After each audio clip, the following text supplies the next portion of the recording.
Muy buenos días, son las 6 de la mañana de este jueves 11 de febrero de 2016. Esta es la hora de la verdad y estos son temas y asuntos que trataremos con ustedes en las próximas horas. Hoy, hace 17 años, el 11 de febrero de 1999, las FARC secuestraron a un joven colombiano, Enrique Márquez, a quien sus parientes, amigos, sus padres, doña Amalia y don Ismael, llamaban simplemente Quique. Fue secuestrado por las FARC. Se sabe eso con toda seguridad. Hubo algún contacto con las FARC y de Quique no se volvió a saber nunca nada. No lo hacemos diciendo que se trate del único caso. Estamos hablando de casos que sirven de paradigmas, que nos ponen en alerta sobre lo que las FARC son, sobre su villanía, sobre su cobardía, sobre su crueldad infinita para golpear al pueblo colombiano. Quique era un joven trabajador, trabajaba en una cooperativa, tenía un salario modesto, un hombre de condición modesta, y lo desaparecieron. 17 años. Todo lo que piden sus padres es saber de él. Y al mismo tiempo que tenemos esta radiografía moral de las FARC, el canal RCN, el de Claudia Gurisati, nos ha puesto de presente una de las más duras tragedias que se puedan imaginar. La muchachita guerrillera que revela cómo la hicieron abortar de su bebé de 8 meses de gestación. Cómo se lo quisieron matar con inyecciones. El bebé resistió. Cómo le rompieron la fuente para ahogar al bebé. El bebé resistió. Cómo lo sacaron a la fuerza para dejarlo desangrar a los pies de la madre que imploraba, que suplicaba, que rogaba auxilio para su bebé. Esto no se cuenta por ánimo morboso, ni por el prurito de venganza contra las FARC. No, esto se cuenta porque esos son, porque así son, porque esos son sus patrones de comportamiento moral. Y es en esas manos, en esa gente en la que queremos depositar, quiere depositar Juanpa la suerte de la República. Ellos son los que van a ampliar la democracia, los que van a ayudar a los campesinos para salir del problema de la coca. Ellos son los futuros dueños de la República de Colombia. Ellos, con esos criterios, con esos patrones de comportamiento. Y es para ellos, para los que se pide impunidad total. Esa bellaquería que se inventaron entre unos supuestos juristas del régimen, entre el rector de la Universidad Externado de Colombia y el que fue supuestamente el motor jurídico de la Constitución del 91, con los juristas bandidos de las FARC, bandidos porque están al servicio de bandidos, el Leiva y el Santiago, están redactando una justicia transicional que no tiene sino un objetivo, que es dejar a estos hombres libres, que no paguen penas y que vengan directamente al Congreso de la República para orientar el país, para abrirle nuevos horizontes a Colombia. Por Dios. Por eso, con toda razón, la Corte Penal Internacional le recuerda otra vez a Juanpa. Él, como no entiende, pues hay que decirle las cosas 1000 veces, que la Corte Penal Internacional no va a tolerar la impunidad para estos delitos. Delitos como los que mencionábamos. Quique y esta niña guerrillera claman al cielo, como miles de casos como el de ellos. Miles. Eso no puede desembocar en esa justicia transicional llena de mentiras, llena de trampas, llena de sofismas, que conduce a la verdad, a la impunidad para estos salvajes. La Corte Penal Internacional le dice otra vez a Juanpa, a ver si entiende algún día que la Corte Penal Internacional no tolerará esa forma de impunidad. La bomba en Cúcuta contra la policía. Parece que no son graves las heridas de la mayoría de los policías que la sufrieron, 8. 3 están todavía bajo cuidado médico. No mataron a ninguno, los pudieron matar a todos. El ELN haciendo méritos. Ayer presenciamos la Bogotá que dejó Petro. Una Bogotá que no es viable. No es viable. No justificamos y nadie puede justificar el vandalismo, la violencia, el terrorismo desatado alrededor de Transmilenio, en el Tintal y en otros lugares aledaños. De ninguna manera justificamos la violencia.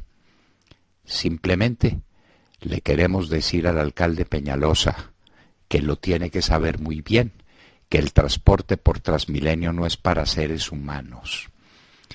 Ni siquiera a las bestias se las transporta de esa manera, porque se asfixian. Si son animales con destino al mercadeo, pierden demasiado peso montándose en un vehículo de esos.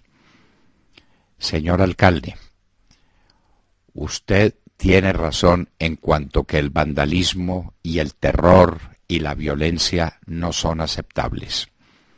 Pero ¿no le parece que ha debido empezar a aliviar de alguna manera la condición de los que se transportan por Transmilenio antes de subirles la tarifa? ¿No es una cosa de manejo? Mayores frecuencias, por ejemplo, más buses para que la condición del transportado no sea una condición inhumana.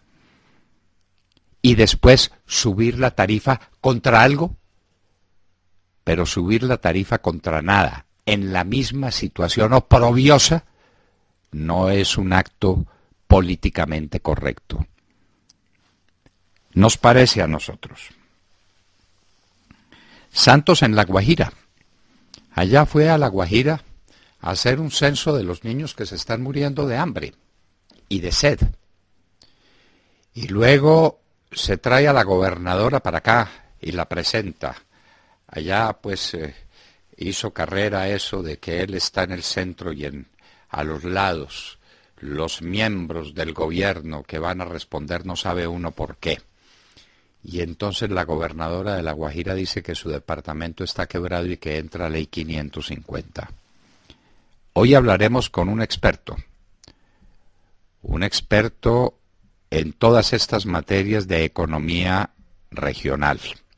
Será el doctor Javier Roldán, expresidente de Findeter, quien nos hable de las finanzas regionales, de gobernaciones y municipios, de los territorios. Ya les repartieron la mermelada. Ya los políticos de esas regiones se robaron lo que había para robar. ¿Qué dejaron? ¿Qué quedaron? ¿Cómo son las finanzas regionales? Porque lo de La Guajira es espantoso. ¿Es mejor lo que está pasando en otros sitios? ¿Es mejor la condición económica, por ejemplo, del departamento del Valle del Cauca? ¿Qué fue lo que dejó el gobernador del Valle del Cauca a su paso por la gobernación? ¿Qué es lo que hay en el departamento de Caldas? ¿Qué fue lo que dejaron en Cundinamarca? ¿Qué es lo que hay en Putumayo o en el Chocó? Como nunca antes, como nunca antes. ¿Qué se hizo la bonanza petrolera? ¿No era la hora de mejorar las condiciones de las regiones colombianas? Porque aquí todo se maneja desde la Casa de Nariño dentro de un ambiente centralista que sofoca, que asfixia. Y el presidente hace viajes de ida y vuelta, por supuesto, para nada, absolutamente para nada. Otra vez el precio del petróleo WTI está por debajo de $28. Tomamos una cotización de ayer en la tarde, 27.33. Parece que puede tener más tendencia a la baja. Eso es la quiebra. Y esa es la quiebra de la Ecopetrol, que se metió en una refinería que costó $8.000 millones. Y ya montada en esa vaca loca, la coge Juanpa y le quita todos los dividendos, las utilidades que produce.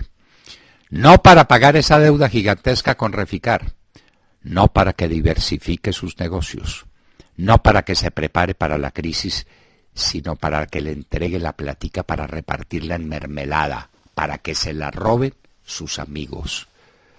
La crisis de Ecopetrol tiene causales objetivas, pero tiene también una causal obvia, que fue el atraco que le hizo el gobierno nacional a Ecopetrol, exigiéndole unos dividendos que no podía pagar.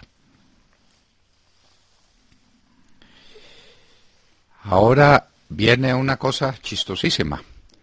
Le prohibieron a los colombianos viajar a La Habana para reunirse con las FARC. No sé si esa prohibición comprenda también a los colombianos para reunirse con las FARC en el territorio colombiano, en el territorio nacional. Por ejemplo, si sería un delito lo que hizo Piedad Córdoba o lo que hacía Piedad Córdoba reunida en los campamentos de Raúl Reyes, un día sí y otro también. Y el periodista Botero y todos los mamertos que se reúnen con las FARC en todas partes. Sergio Jaramillo dice que es un delito, que será un delito el que vaya a La Habana sin permiso de él. Ah, caramba.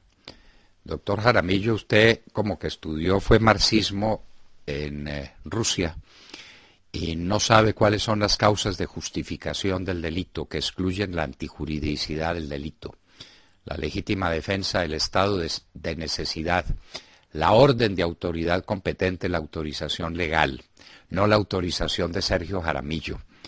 Usted no puede hacer distinguir una conducta entre delictiva y lícita según que usted dé o no dé un permiso. Dígale, a ver si hay un asesor jurídico en Palacio que le explique el tema. A usted le queda grande. Racionamiento de energía en Venezuela. 4 horas diarias en los centros comerciales, en las horas clave. En las horas del mediodía y en las horas de la tarde, que es cuando los centros comerciales venden. La crisis en Venezuela es así.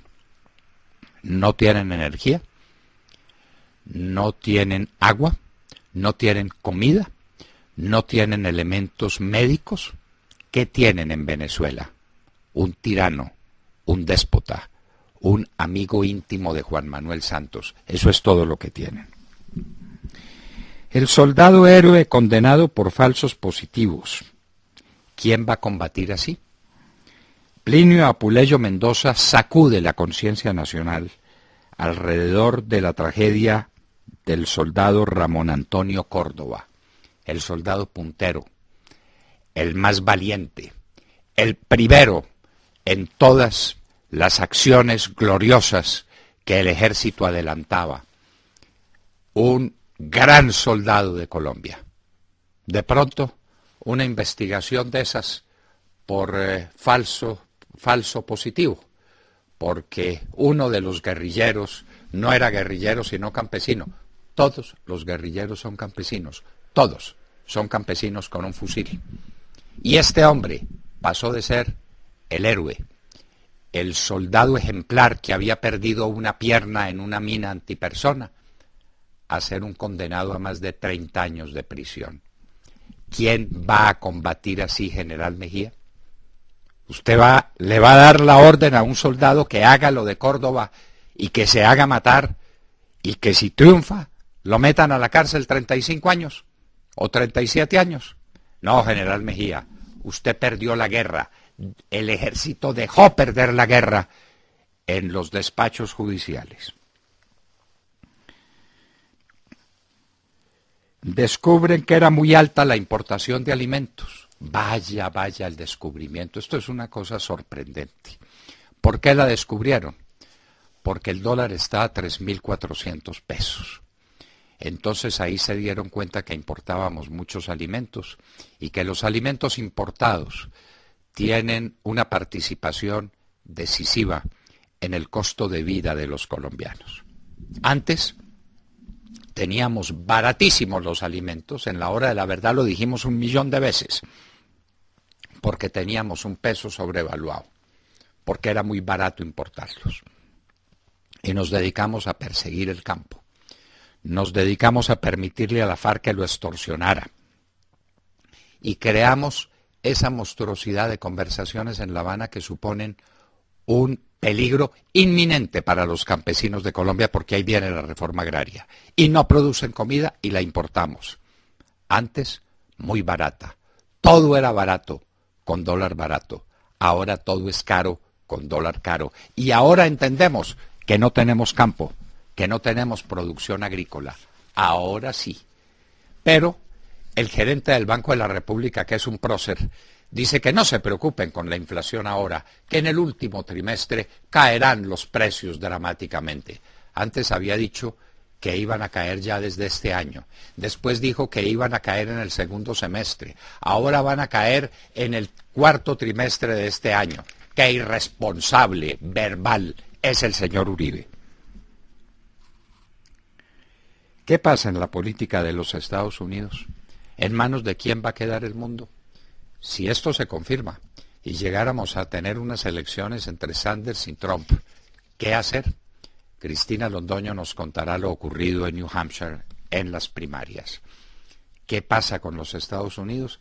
Alguien dice que es el desaliento, que es la inconformidad de los americanos, pero no pueden manifestar su inconformidad nombrando de presidente a alguno de este par de locos.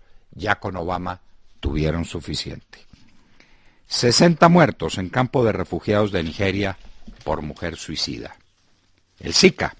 Estados Unidos y Costa Rica se dicen libres de la enfermedad. En Norcorea, ejecutado Ri Yong-il, jefe mayor del ejército.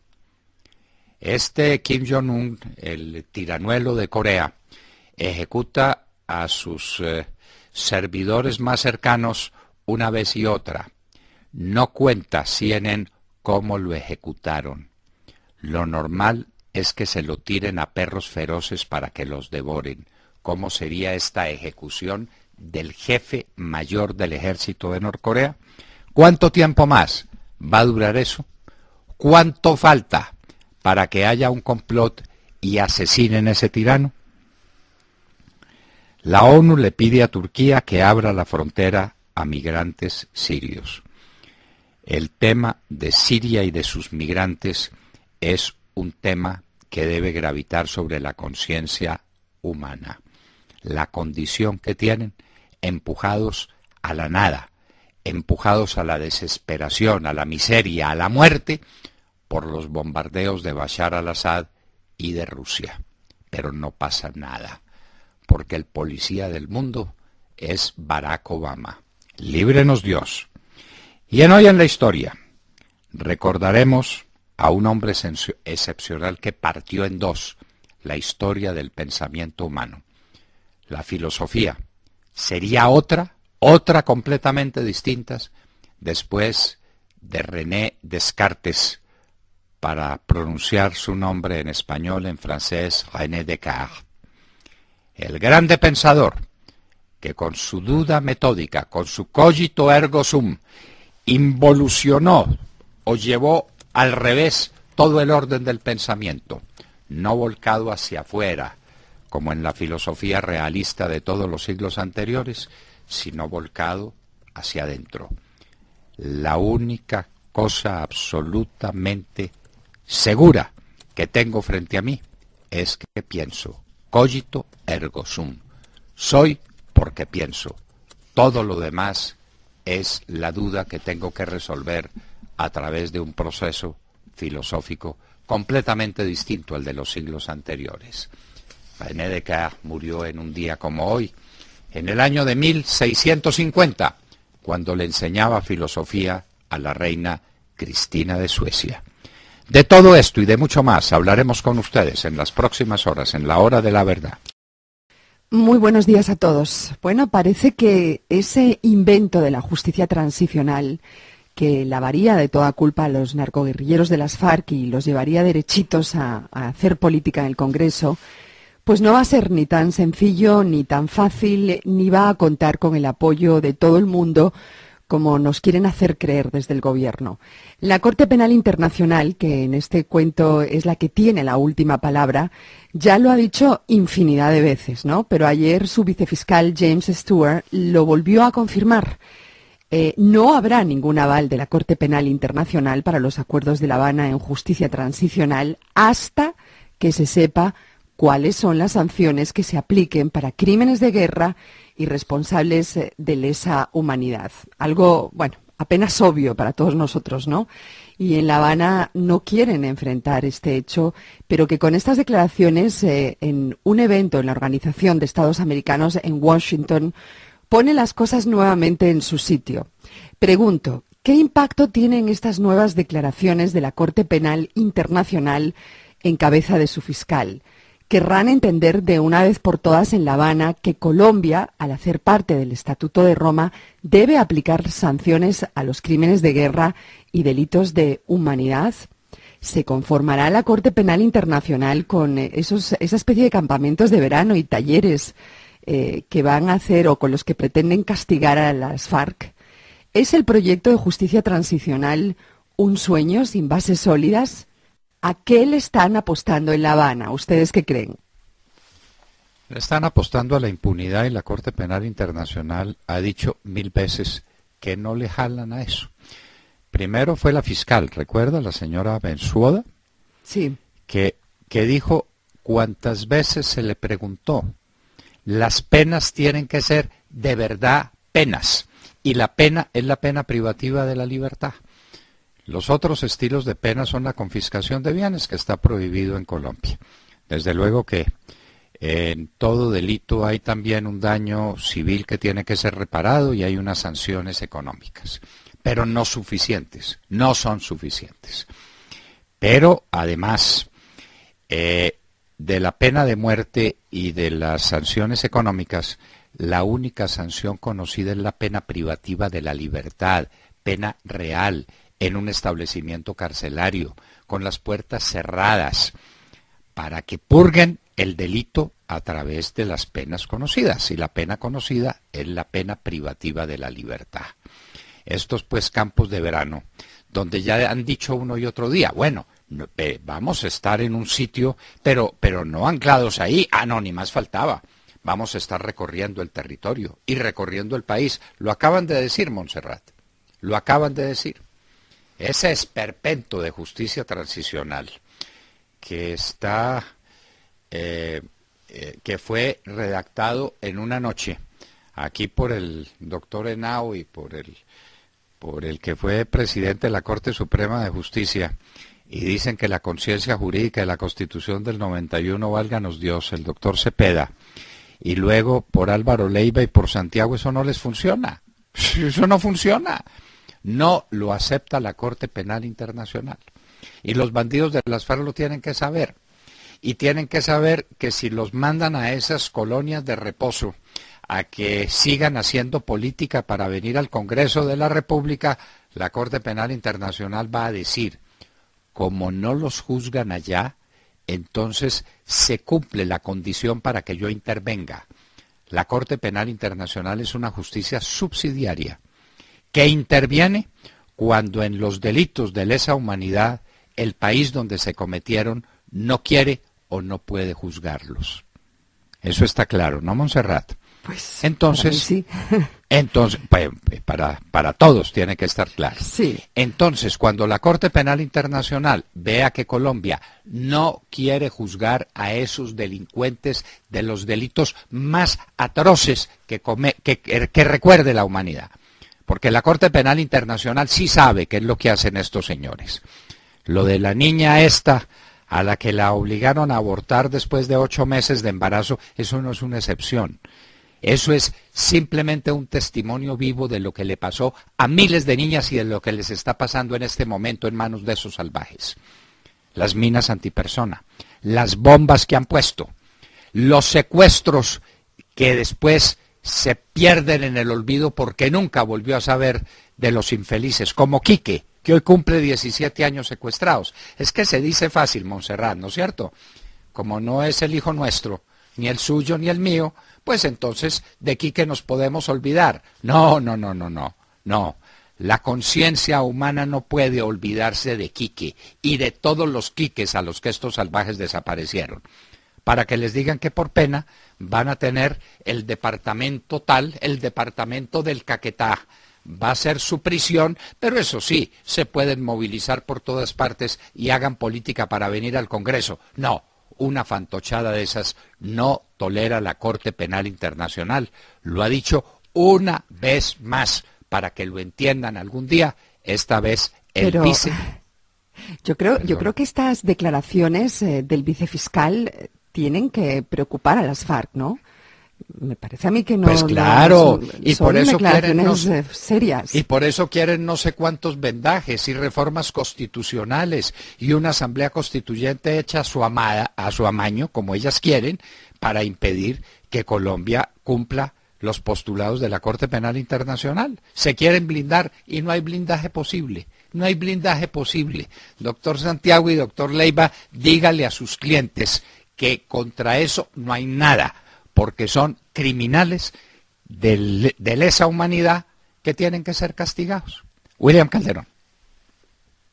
Gracias Colombia, gracias por invitarnos a sus hogares y a sus vehículos. Hoy es jueves 11 de febrero del año 16, son las 6:30 de la mañana. Mientras el gobierno advierte investigaciones a las visitas no autorizadas a los narcoterroristas, los criminales califican este pronunciamiento del régimen como una amenaza al proceso. A través de su cuenta de Twitter, Pastor Álape dijo que este tipo de actividades son inadmisibles. También dice el terrorista Álape: la paz es un derecho y requiere apoyo popular. Avances del proceso no admiten amenazas a quienes desean respaldarlo. Ayer, el camarada Sergio Jaramillo advirtió que las personas sin debida autorización del gobierno para viajar a La Habana a reunirse con los delegados de las FARC podrían ser objeto de investigaciones. La oficina del Alto Comisionado expresó que solo los delegados del gobierno en las mesas de diálogo cuentan con el permiso con los miembros de la guerrilla. La autorización del gobierno nacional es la única garantía de que las personas que se reúnan con delegados de las FARC lo hacen en el marco de la mesa de conversaciones y no con otros fines. Doctor Londoño, como quien dice, quien no está conmigo está en contra mía. En diálogo de tramposos, ¿quién gana? Y de las reuniones de Piedad Córdoba y Holman Morris, ¿qué? Bueno, William, las causales de justificación del delito están contempladas en el Código Penal. Son la legítima defensa, el estado de necesidad, la orden de autoridad competente y la disposición legal. No hay otras causales de justificación. Los Twitter de Sergio Jaramillo todavía no están en el Código Penal. Pero esto me lleva pues a unas preocupaciones muy grandes, William. ¿Qué tal que esto lo apliquen y entonces nos quedemos sin presidente del Banco de Colombia, sin presidente de Sura, sin presidente de Manuelita, sin presidente de Colombina, porque terminen penalmente investigados por viajar a La Habana? ¿O es que ellos viajaron dentro del marco de la mesa de conversaciones? A ver, díganos en qué calidad viajaron. Si viajaron por fuera del marco de conversaciones, es decir, no iban como agentes plenipotenciarios, deben ser investigados. Señor fiscal, por lo que dijo el doctor Jaramillo, abra esas investigaciones. ¿Será que para allá van las cosas? ¿O cuáles son los visitantes a La Habana que van a terminar siendo metidos a la cárcel? Los que quiere Jaramillo meter a la cárcel y los que no quiere Jaramillo meter a la cárcel. Lo que uno se pregunta, William, es por qué están tan desesperados. ¿Sí? ¿Qué es lo que pasa en el gobierno? La desesperación es obvia, se les ve por todas partes, no saben qué hacer. Eso se les volvió, lo de La Habana, se les volvió una papa caliente y no saben qué hacer con ella. Por ejemplo, William, Señor. la ruina del campo colombiano. Sí. ¿Quién volvió a invertir un peso en el campo colombiano a sabiendas de que lo van a expropiar todo para entregárselo a las FARC? Exactamente. ¿Y sabe qué produce eso como resultado? La falta de comida. Total. Y por eso los precios de la comida en Colombia están a los niveles que están, porque la estamos importando toda, porque nadie quiso volver a producir por efectos de las conversaciones en La Habana. Las conversaciones en La Habana son causa directa de la estampida de los precios de los alimentos. No saben qué hacer, están como locos. Ángel Henao. Doctor Londoño, muy buenos días y muy buenos días para todos los oyentes. Y otros que tampoco saben qué hacer, doctor Londoño, son los venezolanos por la difícil situación. Y es que los centros comerciales de Venezuela deberán apagarse durante 2 periodos al día a partir de el día de ayer por cuenta de un plan de ahorro de energía que impuso el gobierno nacional. Y este plan de ahorro trae consigo drásticos cortes de energía. Esta decisión fue tomada e informada por el Ministerio del Poder Popular para la Energía Eléctrica de Venezuela, que advirtió que a partir de ayer se instaurará un horario especial para reducir el consumo eléctrico en los centros comerciales. El racionamiento consiste en lo siguiente: recortes de luz desde la 1 p.m. hasta las 3 p.m. y desde las 7 p.m. hasta las 9 p.m., una doble suspensión del servicio eléctrico cada día y justo, doctor Londoño, en las horas de mejor potencial de consumo. Y las reacciones del gremio comercial no se hicieron esperar, ya que los efectos se vieron el día de ayer. Al mediodía se podían ver muchas tiendas de centros comerciales de la capital cerradas. Y esto generará entonces, doctor Londoño, pérdidas económicas que no favorecerán a la ya difícil situación económica en Venezuela. Cabe recordarle a los oyentes que esa no es la primera vez que el gobierno venezolano lanza un programa de racionamiento eléctrico.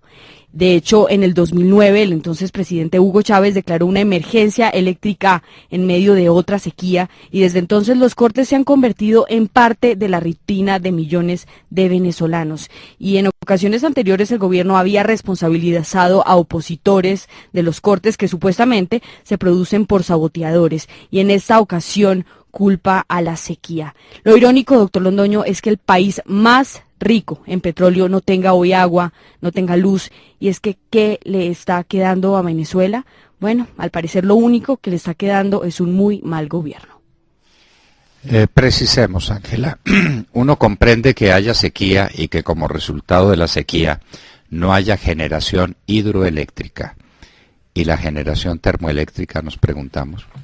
En el país más rico en petróleo en el mundo, las mayores reservas petroleras del mundo, ¿por qué no mueven plantas a base de petróleo que generen energía? Las termoeléctricas. Hicieron una inversión y llevaron unas termoeléctricas, ¿y sabe qué pasó? ¿Qué pasó? Que las compraron mal porque se robaron la plata y por eso no tienen generación térmica de energía y por eso están como está. Porque al país entero se lo robaron, como se están robando a Colombia también, digamos al paso. Sergio Gel. Doctor Londoño, muy buenos días para usted, para todos nuestros oyentes. Pues seguimos con los ojos puestos en Ecopetrol y en el tema de Reficar. Un tema al cual el gobierno nacional, hay que decirlo, no le está poniendo la cara, no está asumiendo la responsabilidad que le corresponde por este escándalo de los sobrecostos en esta refinería, la más grande del país, y una refinería pues que terminó con unos sobrecostos que ya conocemos, pero que ahora lo que esto implica es una deuda gigantesca que no se va a terminar de pagar sino 11 años después de lo que estaba previsto por cuenta de los sobrecostos. Es una deuda de 5.000 millones de dólares y no se espera sino que sea hasta el año 2028, según afirma el presidente de Reficar, que la compañía empiece a dar utilidades así que estamos hablando de un panorama a 12 años por lo menos. ¿Qué va a pasar en estos próximos 12 años con el petróleo? Pues no sabemos. Lo cierto, doctor Londoño, es que el WTI en este momento sigue a la baja y las reservas en Colombia también siguen a la baja. Recordemos, ya lo decíamos esta semana, las reservas de petróleo en el país están para 4.6 años a la vista, y pues de aquí al 2028 pues no habría reservas, según el panorama actual, según la exploración que se está haciendo, la sísmica que se está realizando en el país. Lo cierto, doctor Londoño, es que Ecopetrol va a estar endeudado por 11 años más por esos sobrecostos de Reficar, y estamos hablando de nuevo de una cifra de 5.000 millones de dólares. El gobierno, pues hay que insistir, no pone la cara frente a esto. Ellos siguen empeñados en ese esfuerzo de culpar al gobierno de Uribe, cuando ya las cifras, digamos, están sobre la mesa y se ven los sobrecostos, cómo se generaron en la administración Santos. Ya el exministro de Minas y Energía, Hernán Martínez, lo explicaba. Y bueno, lo cierto, doctor Londoño, es que el lío de Reficar va para largo. Y la pregunta que le queda a todos los colombianos es: ¿quién va a responder por esto? ¿Qué va a pasar con Reficar? Bueno, ahí queda la pregunta. Y si la situación era así, ¿por qué repartieron todas las utilidades de Ecopetrol? Ecopetrol, en lugar de pagar estos 5.000 millones de dólares que ya no va a tener de dónde pagar, claro, porque no tiene utilidades. Entonces, en lugar de tener esa deuda, ¿por qué no reservó sus dividendos, sus utilidades para ese efecto? Claro, estamos hablando de más de 15 billones de pesos al día de hoy, ¿no?